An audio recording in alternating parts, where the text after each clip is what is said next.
ನಾಡಹಬ್ಬನ ಕಾರ್ಯಕ್ರಮದಲ್ಲಿ ಆಹಾರ ಇಲಾಖೆ 108 ಮಳಿಗೆಗಳನ್ನು ತೆರೆದಿದೆ. ಸನ್ಮಾನ್ಯ ಮುಖ್ಯಮಂತ್ರಿಗಳು ಈ ಆಹಾರ ಮೇಳವನ್ನು ಉದ್ಘಾಟನೆ ಮಾಡಿದ್ದಾರೆ.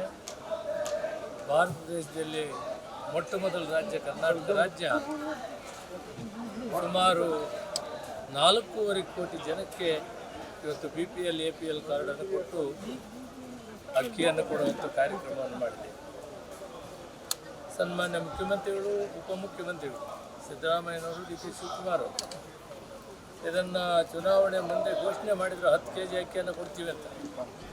ಅಕ್ಕಿ ಸಕಾಲಕ್ಕೆ ಸಿಕ್ಕದೇ ಇದ್ದ ಕಾರಣಕ್ಕೆ 5 kg ಅಕ್ಕಿ 5 kgಗೆ ಬದಲು 170 ರೂಪಾಯಿ ಪ್ರತಿ ವ್ಯಕ್ತಿಗೆ ಕೂಡ 4.5 ಕೋಟಿ ಜನಕ್ಕೆ ಇದನ್ನು ಸಲ್ಲಿಸ್ತಾ ಇದೆ.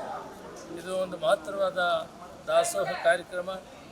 ಬಡವರ ನೋವನ್ನು, ಕಷ್ಟವನ್ನು ಅರಿತು ಕೇಂದ್ರ ಸರ್ಕಾರ, UPA ಸರ್ಕಾರ, ಸೋನಿಯಾ ಗಾಂಧಿ, ಮನಮೋಹನ್ ಸಿಂಗ್ ಅವರ ನ್ಯಾಷನಲ್ ಫುಡ್ ಸೆಕ್ಯೂರಿಟಿ ಆ್ಯಕ್ಟನ್ನು ಮಾಡುವುದರ ಮುಖಾಂತರ ಕಂಪಲ್ಸರಿ ಪ್ರತಿ ವ್ಯಕ್ತಿ ಕೂಡ ಬಿಲೋ ಪಾವರ್ಟಿ ಲೈನ್ ಇರೋ ಭಾರತ ದೇಶದಲ್ಲಿ ಈ ದವಸ ಧಾನ್ಯಗಳನ್ನು ಕೊಡಬೇಕಂತ ತೀರ್ಮಾನ ಮಾಡಿದರು.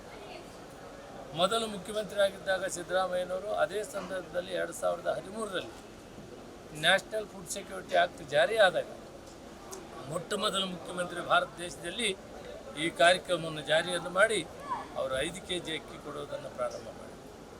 ಅದೇ ರೀತಿ ಇವತ್ತು 10 kg ಕೊಡಬೇಕಂತ ಪ್ಲ್ಯಾನ್ ಮಾಡಿದ್ವಿ. ಅಕ್ಕಿ ತಡವಾಯಿತು ಬರೋದು, ಅದರಿಂದ ನಾವು DBT ಮುಖಾಂತರ ಹಣವನ್ನು ಕೊಡ್ತಾಯಿದ್ವಿ. ಇದು ಬಹಳ ಉಪಯುಕ್ತವಾದಂಥದ್ದು. ಸಾಮಾನ್ಯ ಜನರಿಗೆ, ಬಡವರಿಗೆ, ಇವರಿಗೆ, ಕೂಲಿ ಕಾರ್ಮಿಕರಿಗೆ, ರೈತ ಕಾರ್ಮಿಕರಿಗೆ ಎಲ್ಲರಿಗೂ ಕೂಡ ಬಹಳ ಹೆಚ್ಚಿಗೆ ಅನುಕೂಲ ಆಗ್ತದೆ. ಇದನ್ನು ಸದುಪಯೋಗ ಮಾಡ್ತಾರೆ. ಇವತ್ತು ಈ ಮಳಿಗೆಯಲ್ಲಿ 108 ಮಳಿಗೆಯಲ್ಲಿ ಭಾರತದಲ್ಲಿರುವ ಪ್ರತಿ ರಾಜ್ಯದ ತಿಂಡಿ ತಿನಿಸುಗಳನ್ನು ಕೂಡ ಇಲ್ಲಿ ತಯಾರು ಮಾಡ್ತಾರೆ. ಎಲ್ಲ ತಿಂಡಿ ತಿನಿಸುಗಳನ್ನು ಸವಿಬಹುದು. ಅದು ಜೊತೆಗೆ ಸಿರಿಧಾನ್ಯಗಳದ್ದು ಕಾರ್ಯಕ್ರಮ ಕೂಡ ವಿಶೇಷವಾಗಿರ್ತದೆ. ಇವೆಲ್ಲವನ್ನು ಸದುಪಯೋಗ ಮಾಡ್ಕೊಬೇಕು ಅಂತ ಹೇಳ್ಬಿಟ್ಟು ಈ ದಸರಾ ಮಹೋತ್ಸವಕ್ಕೆ ಬಂದಿರುವ ಪ್ರತಿಯೊಬ್ಬರೂ ಕೂಡ ಈ ಆಹಾರ ಮಳಿಗೆಗೆ ಬಂದು ಇದನ್ನೆಲ್ಲ ವೀಕ್ಷಣೆ ಮಾಡಬೇಕು, ಸದುಪಯೋಗ ಮಾಡಬೇಕು ಅಂತೇಳಿ ನಾನು ಇಲಾಖೆ ಪರವಾಗಿ ನಾನು ಕೇಳ್ಕೊಳ್ತೀನಿ. ನಮ್ಮ ಸಮಿತಿಯಲ್ಲಿ ವಿಧಾನ ಪರಿಷತ್ ಸದಸ್ಯರಿದ್ದಾರೆ, ಸಿದ್ದರಾಮಯ್ಯನವರಿದ್ದಾರೆ, ಕನ್ನಡ ಪ್ರಾಧಿಕಾರದ ಅಧ್ಯಕ್ಷರಿದ್ದಾರೆ, ನಮ್ಮ ಇಲಾಖೆ ಜಾಯಿಂಟ್ ಆಗಿರ್ತಕ್ಕಂಥ ಮುದಾ ಮೇಡಮ್, ಎಲ್ಲ ಅಧಿಕಾರಿಗಳು ಕೂಡ ಇದ್ದಾರೆ. ರಾಜೀನಾಮೆನ ಬಿಜೆಪಿ ಹಾಗೆ JDS ನಾಯಕರು ಕೇಳ್ತಾ ಇದ್ದಾರೆ. ಮತ್ತೊಂದು ಕಡೆ GT ದೇವೇಗೌಡರು JDS ಪಕ್ಷದವರಾಗಿದ್ರು ಕೂಡ ಯಾವುದೇ ಕಾರಣಕ್ಕೂ ರಾಜೀನಾಮೆ ಕೊಡಬಾರದು ಅಂತ ಹೇಳ್ತಾರೆ. ಏನು ಹೇಳ್ತಾರೆ ಸರ್? ಇದೆಲ್ಲ ಸಣ್ಣ ವಿಷಯಗಳಿಗೆ ರಾಜೀನಾಮೆ ಕೇಳೋದು ಸರಿಯಲ್ಲ. ಯಾಕಂದರೆ 136 ಜನವನ್ನು ಪಡೆದು ಒಂದು ಸುಭದ್ರವಾದ ಸರ್ಕಾರವನ್ನು ಮಾಡೋದಕ್ಕೆ ಕಾಂಗ್ರೆಸ್ಗೆ ಅಧಿಕಾರ ಕೊಟ್ಟಿದ್ದಾರೆ ಜನ. ಸನ್ಮಾನ್ಯ ಮುಖ್ಯಮಂತ್ರಿಗಳು ಅತ್ಯುತ್ತಮವಾದ ಕೆಲಸಗಳನ್ನು ಮಾಡ್ತಾ ಇದ್ದಾರೆ. ಉಪಮುಖ್ಯಮಂತ್ರಿಗಳು, ಪ್ರದೇಶ ಕಾಂಗ್ರೆಸ್ ಅಧ್ಯಕ್ಷರು ಕೂಡ ಒಟ್ಟಾಗಿ ಜೊತೆಯಲ್ಲಿ ನಿಂತು ನಾವೆಲ್ಲ ಅವ್ರ ಜೊತೆಯಲ್ಲಿ ನಿಂತಿದ್ದೀವಿ. 136 ಜನ ಅವ್ರ ಜೊತೆಯಲ್ಲಿ ಇದ್ದೇವೆ. ಇದು ಕೇವಲ ಇದನ್ನು BJP ಆಡಳಿತ ಮಾಡಿದೆ, ಮೂಡ ಜನತಾದಳ ಆಡಳಿತ ಮಾಡಿದೆ, ಕಾಂಗ್ರೆಸ್ ಕೂಡ ಮಾಡಿದೆ.